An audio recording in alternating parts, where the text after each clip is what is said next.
قرآن پر ایمان لانے کا مطلب۔ راہ عمل سے 23ویں حدیث ہے، ان زیاد ابن لبید قال ذکر النبی صلی اللہ علیہ وسلم شیئا فقال ذلك عند اوان ذهاب العلم قلت یا رسول اللہ وكيف يذهب العلم ونحن نقرأ القرآن ونقرئه ابناءنا ويقرئه ابناؤنا ابناؤهم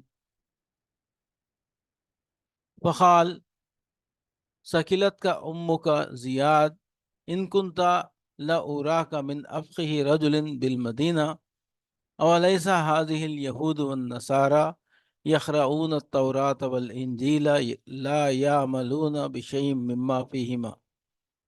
ابن ماجہ۔ حضرت زیاد بن لبید رضی اللہ عنہ فرماتے ہیں کہ نبی صلی اللہ علیہ وسلم نے ایک خوفناک چیز کا ذکر کیا اور پھر فرمایا ایسا اس وقت ہوگا جبکہ دین کا علم مٹ جائے گا۔ تو میں نے کہا اے اللہ کے رسول، علم کیوں کر مٹ جائے گا جبکہ ہم قرآن پڑھ رہے ہیں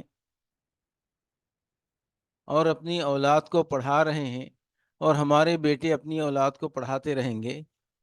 حضور صلی اللہ علیہ وسلم نے فرمایا خوب اے زیاد، میں تمہیں مدینے کا انتہائی سمجھدار آدمی سمجھتا تھا، کیا تم نہیں دیکھتے کہ یہود و نصارہ تورات و انجیل کی کتنی تلاوت کرتے ہیں پر ان کی تعلیمات پر کچھ بھی عمل نہیں کرتے؟